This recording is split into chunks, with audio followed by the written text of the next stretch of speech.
Hi everyone, welcome to my page. And today I wanted to talk about self-publishing tips that I learned along the way.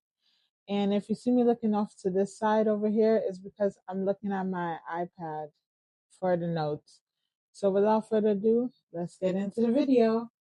Um, so the first tip that I would say is that it might be expensive when you're just starting out because you aren't on an expert yet. So it's basically a lots of trial and error. Like when I was first writing a book and stuff like that, I didn't know what I do know now.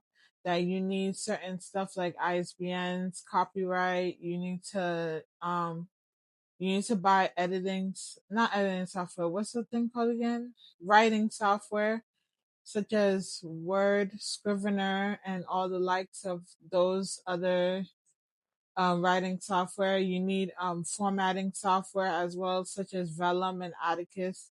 Those are the two ones that I keep hearing. And then I think I heard another one called Deco that I've been hearing everyone talk about.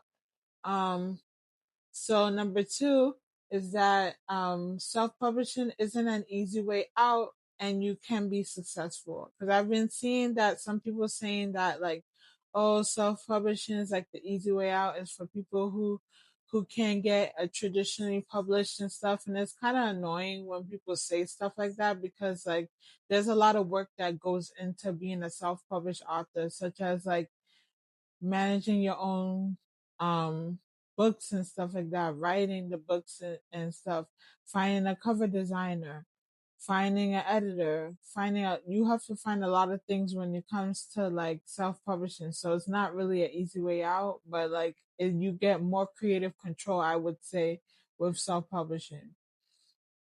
So writing fiction is hard depending on the genre. So it's true, like writing fiction is very hard depending on the genre. Like romance, a lot of people want to see a happy ending in romance. And if it's not, it's like a literary fiction. I think that's what it's called. But a lot of people like to see certain things in fiction, and if you don't make it come about in your fictional writing, then people do not like that, and people feel like as though that you're not making the book interesting enough. And if you make too much action, then people don't really like that as well.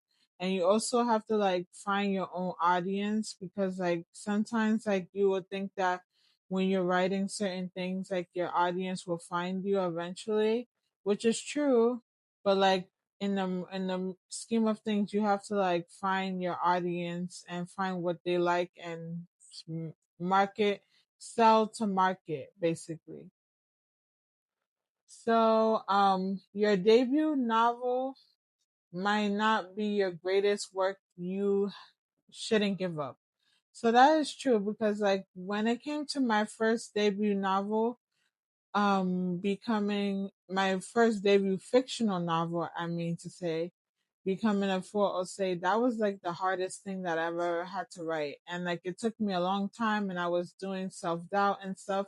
But I feel like you learn along the way what you like and what you don't like and what other people like and what they don't like. And the reviews give you a lot of feedback on things that you should tighten up, things that you should do to be a better author at the end of it all. So I think that those are good. Um and it's good to not give up on yourself because like just because you made a mistake in your debut novel doesn't mean that your subsequent novels won't be um a better reach for other people and a better fit for other people.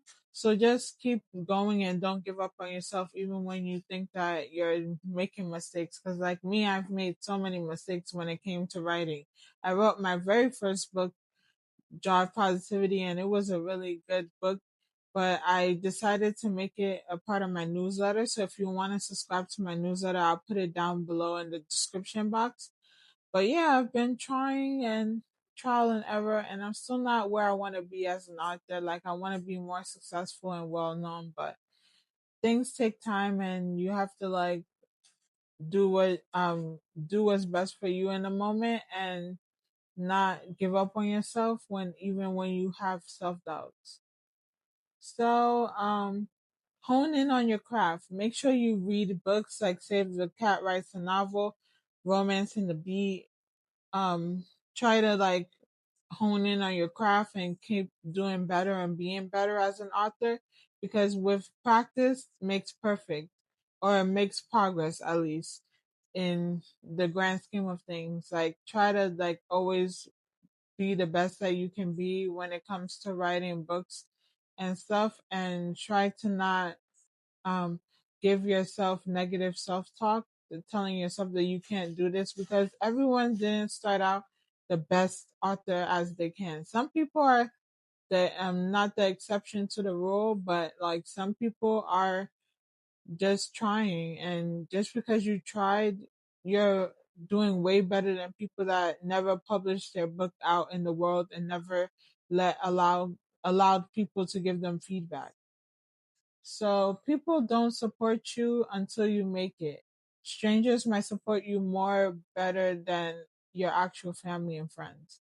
And that is true, because like sometimes like your family and friends do not support you because they think that you're not the best at the craft yet, and then they want to wait until you make it before they be like, oh, I believed in you and stuff like that. And it's like sometimes you just gotta keep going and prove people wrong that you were doing the best thing that you could for yourself all along, and that they should have believed in you even when you were starting out, because support doesn't always have to be monetary. It could be sharing your post, liking a post, reposting someone's post.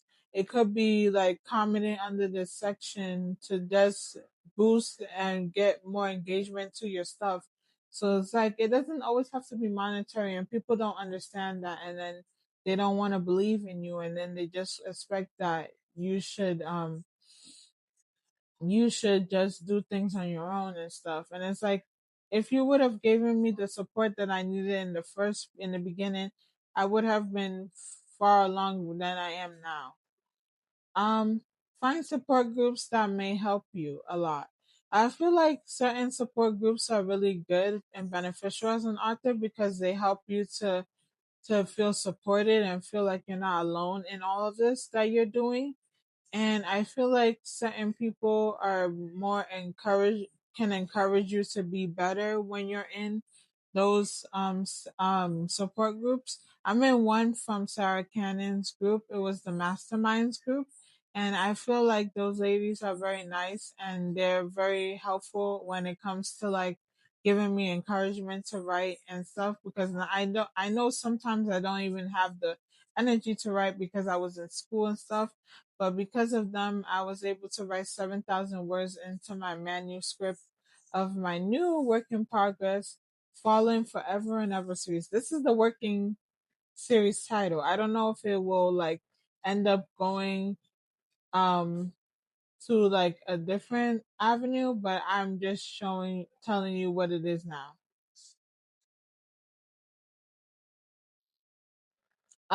So yeah, find support in people and you'll go far in your author journey. If you have people that are critique partners, people that can help you to like who are experienced authors that can help you give you advice, that would be the best advice that I can give anyone.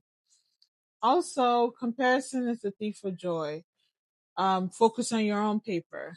I would say that you should focus on your own self when it comes to being an author, because like sometimes you would have many defeats, but you should not be defeated. And I remember that from I think it was Dr. Maya Angelou who said that you will suffer many defeats, but you should not be defeated. And I think that sometimes like you would compare yourself to other people and think that you're not doing the best that you can do, but you are. You're writing, which most people never do.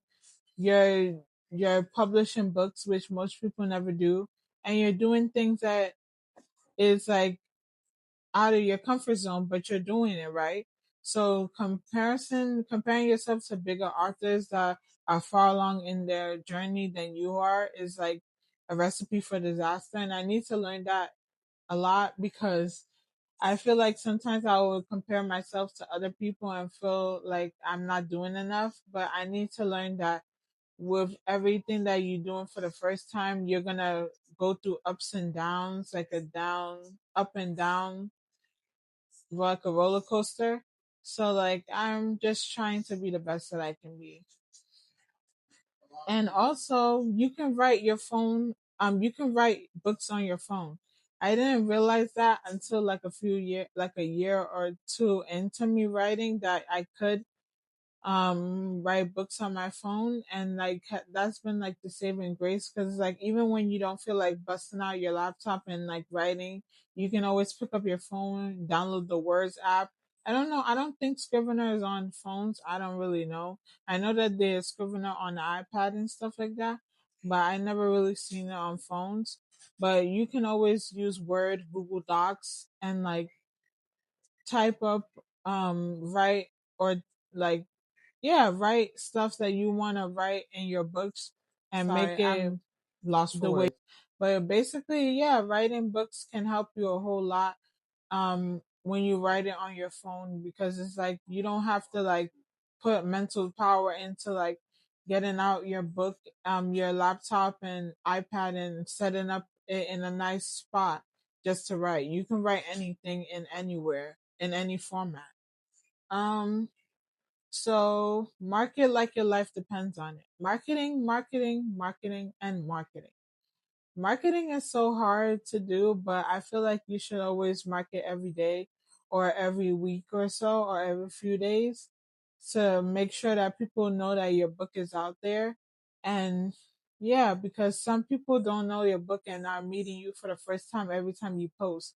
So even if you get 200 views on TikTok and stuff like that, just make sure that you're continuously writing and continuously posting about your writing and stuff. One thing that helps me a lot is making YouTube videos to promote my book, or sometimes making YouTube shorts, or even sometimes making TikTok videos or threads posts on my social media accounts, and also using humor and stuff like that to liven things up so that people can see that I am an author and that I have a sense of humor. But yeah, just keep continuously marketing, and hopefully things will get better from there. Also, yeah, I think that you shouldn't give up on yourself, because even when you think that you're not doing the best, there's somebody out there that's looking at you and feeling inspired. So just keep going and keep pushing yourself to be better and better than you were yesterday. And with that being said, thank you for watching my video. If you like this video, give it a big thumbs up. Also, hype up my video, please. I would really much appreciate it if you hype up my video. Also, comment down below what are some tips you would, if your younger self that was a baby in the author space, what would you have wanted someone to tell you as well? And with that being said, if you're going to watch this video all through this point, you might as well subscribe and turn on post notifications so you can be notified every time your girl upload a video. And with that being said, bye.